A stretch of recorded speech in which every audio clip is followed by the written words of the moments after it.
Hello guys, welcome to Siri nature therapy YouTube channel. ఈరోజు మేము మళ్ళీ తోటలోకి వచ్చాము. ఎందుకంటే ఇంకొంచెం దోస నాటుతున్నాము. ఇది ఆల్రెడీ నాటేసింది. అటు సైడు అంటే మా పొలంలోనే ఒక సైడు కొంచెం ఖాళీ ఉంది. అక్కడ కూడా దోస నాటుతున్నాము. నిన్న నాటేసాము. కాకపోతే ఏంటంటే నిన్న సాయంత్రం రెయిన్ పడింది 5కి అట్లా, కొంచెం కొరవ పోయింది. సో నేను అమ్మ వచ్చాము పొద్దున్నే నాటడానికి. అవేం ఎక్కువ కాదు, కొంచెమే నాటేస్తాము. కాకపోతే ఏంటంటే వర్షం పడకుండా ఉంటే చాలు. పైనంతా మబ్బులు పట్టేసుకుంటుంది. మార్నింగ్ కూడా పడింది కొద్దిసేపు. సో ఒక హాఫ్ అన్ అవర్ వానకాన్ రాకపోతే ఈజీగా నాటేస్తా.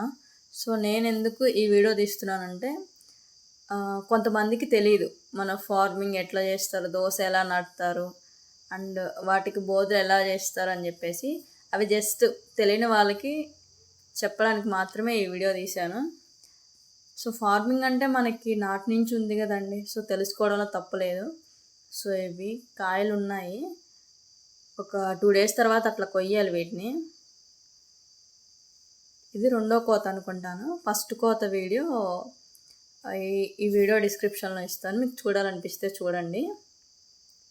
సో అక్కడ వర్షం పడేసరికి బాగా నిమ్మ చెట్లు మంచిగా చెట్లు బాగున్నాయి, బాగా గుబురుగా వచ్చాయి ఈ మధ్య. మంచిగా ఎరువు అన్నీ పోసేసి అండ్ కింద కొమ్మలు ఉంటాయి కదా, సో అందరికీ తెలియదు, నిమ్మ చెట్లు ఉన్న వాళ్ళకి మాత్రమే తెలుస్తుంది. కింద కొమ్మలన్నీ కట్ చేసి నీట్గా రౌండ్ షేప్లో చేస్తారు నిమ్మ చెట్లని. సో అట్లా చేసాము ఈ మధ్యలో ఒక 1 month బ్యాక్. సో ఇప్పుడు బాగున్నాయి. ఇంకా సేద్యం చేయాలి. సేద్యం చేస్తే ఆ గడ్డి మొత్తం పోతుంది, నీట్గా ఉంటుంది అన్నమాట మనకి. లేకపోతే చెట్లకి పురుగు అట్లా పడుతుంది. సో మనం నీట్గా ఉంచుకోవాలి, గడ్డి అట్లా లేకుండా. నిన్న కొంచెం తోలాడు మా నాన్న, సేద్యం చేశాడు. సో ఈరోజు చేస్తాడు. సో ఇక్కడ నిన్న బోధులు తోలాడు. ఈ ప్లేస్లో ఇప్పుడు కొత్తగా గింజలు నాటాలి. ఇక్కడ నిన్న ఊరికే అట్లా అయిందో లేదా అని చెప్పేసి చేశాడు. సో ఇవిగోండి ఇట్లా బోధుల్లాగా చేస్తారనమాట. బోసెట్ అంటే అందరికీ తెలియదు, విలేజెస్లో ఉన్న వాళ్ళకి కూడా కొంతమందికి తెలియదు. సో దాన్ని ట్రాక్టర్ తగిలిచ్చి సో ఇలా చేస్తారనమాట. సో ఈ బోధులలోకి అటు సైడ్ ఇటు సైడ్ గింజలు నాటుతారనమాట. నేను చూపిస్తాను ఎలా నాటాలి ఏంటి అని. సో ఈ బెడ్ ఇక్కడ కాలువ ఉంది కదా, ఆ కాలువకి అటు సైడ్ ఇటు సైడ్ నాటితే ఇక్కడ చూసారు కదా నిన్న నాటినవి ఇవి నీళ్ళు కట్టేసరికి మనకి క్లియర్గా కనిపిస్తుంది. సో ఆ కాలువలకి గింజలు నాటుతాము. ఆ బెడ్లు ఉంటాయి కదా, ఆ బెడ్లోకి తీగలు అల్లుకుంటాయి. సో నేను నీళ్ళు కట్టేసరికి మనకి ఇక్కడ చూడండి ఏరు పంచినట్టుగా క్లియర్గా నీట్గా కనిపిస్తుంది మనకి.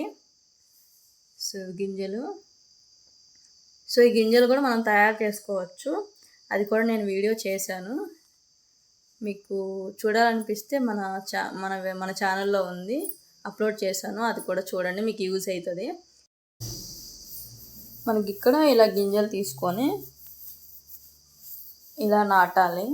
అటు సైడ్ 2, ఇటు సైడ్ 2 లేదా 3 అండి. మళ్ళీ ఎక్కువ తీసుకుంటే మనకి చెట్లు గుంపులు ఉంటాయి, బట్ మనకి కాయలు సరిగ్గా కాయవు. ఒక 2, 3 అట్లా అయితే మంచిగా కాపు ఉంటుంది. ఇక్కడ నీళ్ళు వేసాం కదా, నాటిన వెంటనే నీళ్ళు వేయాలి. నీళ్ళు వేసిన తర్వాత ఒక 2-3 days తర్వాత మళ్ళీ వేయాలి. అప్పుడు మనకి మొలకలు కనిపిస్తాయి. ఇక్కడ చూసారు కదా, ఈ పైపుల ద్వారా వేసారు మా నాన్న. పులక అంటారు, 3 రోజుల తర్వాత వేసేదాన్ని. అప్పుడు మనకి చిన్న చిన్న మొలకలు కనిపిస్తాయి. సో ఫైనలీ నాటడం అయిపోయింది. ఇంకా ట్రాక్టర్లో వెళ్తున్నాము, ఇంటికి వెళ్తున్నాము ఫాస్ట్గానే, మళ్ళీ వర్షం పడేలాగా ఉందని చెప్పేసి. సో 2-3 daysలో వీటిలో ఉన్న కాయలు కూడా కొయ్యాలి. అక్కడక్కడ కాయలు కనిపిస్తున్నాయి, మళ్ళీ పాసిపోతాయి, వర్షం పడుతుంది కదా అందుకోసం. సో గాయస్, మీకు ఈ వీడియో నచ్చితే లైక్ చేయండి, మన ఛానల్ని సబ్స్క్రైబ్ చేసుకోండి. And thanks for watching my video.